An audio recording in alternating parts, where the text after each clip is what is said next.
राधा वल्लभ श्री हरिवंश। श्री हरिवंश महाराज जी। महाराज जी, इनका थोड़ा लंबा चौड़ा प्रश्न है। सार में है कि कह रहे कि भगवान ने हमेशा निर्भय किया, आज उन्हीं एक ऐसा इनके वाक्य घटा जिससे भयभीत हो गए हैं। मतलब कह रहे हैं कि घर में एक बहन थी, उसका शरीर पूरा हो गया, और फिर जो गोपाल जी रखे थे, फिर सब अभी ऐसा हो रहा है कि 5 वर्ष से आपको राखी बांध रहे थे, आज आपने उस राखी की राज नहीं रखी। आप भी अच्छा, ये बताओ, राखी बांधोगे तो अमर हो जाएगी क्या बहन? इसका नाम क्या है? चलो, तो जिन्होंने इतनी तपस्या की, इतना भजन किया कि भगवान पुत्र बने आके, वो भी पधार गए कि नहीं पधार गए?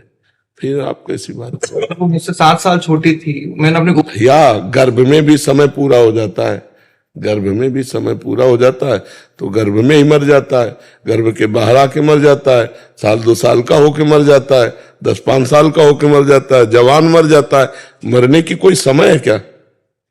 अब बताओ, मरने का कोई समय है क्या? आप कहते हैं ना कि भगवान कभी भक्तों का अनिष्ट नहीं होने देते। कैसे अनिष्ट हो? तुम क्या जानते हो उसका अनिष्ट? सुनो, एक भाई बहन दोनों बहुत भजन करते थे। प्रताप राय नाम था भक्त, प्रताप राय भाई का, और उन्होंने कभी भगवान से कोई कामना नहीं की थी। और बहन जो थी, उनका ब्याह हो गया, बहुत भजन करने वाली। अब ब्याह के कुछ ही दिन बाद पति बीमार होने लगा, और ऐसी बीमार की स्थिति आई कि वो मरणासन में पहुंच गए। तब तो उनकी बहन भाई के पास आई, वो जानती थी कि हमारे भैया का भजन बहुत जोरदार है। तो उन्होंने कहा, भैया आज तक हमने आपसे कुछ नहीं मांगा, और शायद आपने भी भगवान से कुछ नहीं मांगा है, आज भगवान से मांग लीजिए कि मेरे पति का जीवन बच जाए, क्योंकि अभी ब्याह हुआ है और पति चला गया तो मतलब जीवन ही चला गया। तो उनका, बहन मैंने भगवान से कभी कुछ मांगा नहीं है, और मांगना भी नहीं चाहता, पर तुम हमको दबाव डाल रही हो, तो चलो तुम्हारे पति के पास चलते हैं और वहीं भगवान से हम प्रार्थना करेंगे। गए तो मरणासन स्थिति में पड़े। बड़े ध्यान से सुनो ना। वो गए और अपने बहनोई का सर गोद में रखा, और ऐसे ऐसे भगवान से एकाग्र हुए कि हे भगवान, मेरी बहन का सुहाग सुरक्षित कर दो। और बहन चरणों के पास बैठी अपने पति के, और वो अपने जीजा का गोद लेकर, गोद में से सर लेकर, इतने में दोनों को तंद्रा आ गई। तो देखा कि जो बहन है, बहन ने देखा कि उसका पति भगवान के पार्षदों से कह रहा कि ले चलो मुझे। तो बोले, हम नहीं ले जाएंगे, तुम्हारे जो साले हैं वो बड़े भजनानंदी हैं, और वो भगवान से प्रार्थना कर रहे हैं, तो भगवान कैंसिल कर देंगे, हम नहीं ले जाएंगे। तो वो रो के कह रहे हैं, नहीं, जन्म जन्मांतरों से भटकता रहा, आज पत्नी भजनानंदी मिली है, उसके प्रभाव से मुझे भगवान के पास जाने को नहीं, रोको मत, उनको मना कर दो, रोके मत, मेरा जन्म जन्मांतरों से बिछड़े हुए भगवान से मिलने जा रहे।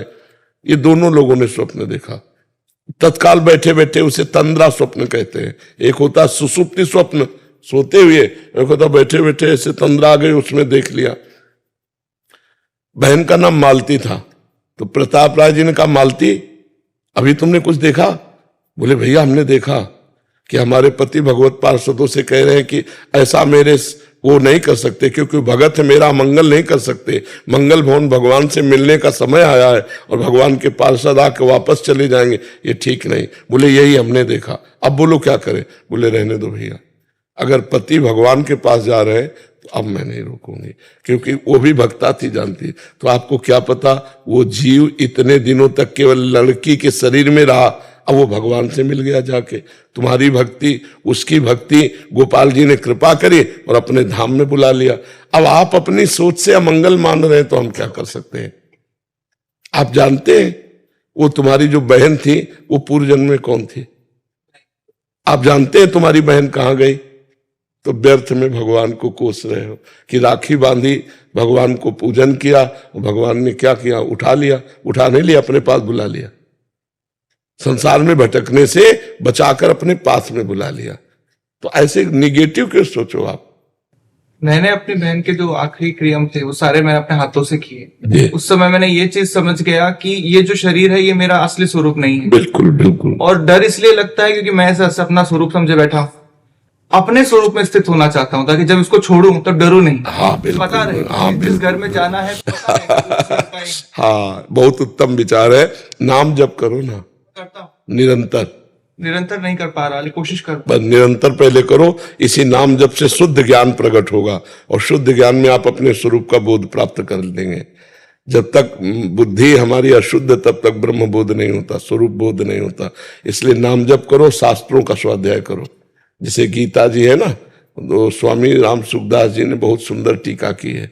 साधक संजीवनी नाम है, खरीद लो, एक गीता प्रेस से मिलती है और उसका स्वाध्याय करो। साधक संजीव। साधक संजीवनी बहुत सुंदर चीज मिलेगी तुम्हें, बहुत अच्छी सामग्री मिलेगी परमार्थ के लिए। और नाम जप करते रहो बस। और भगवान जो करते हैं उसमें मंगल विधान करते हैं, पक्का विचार करो।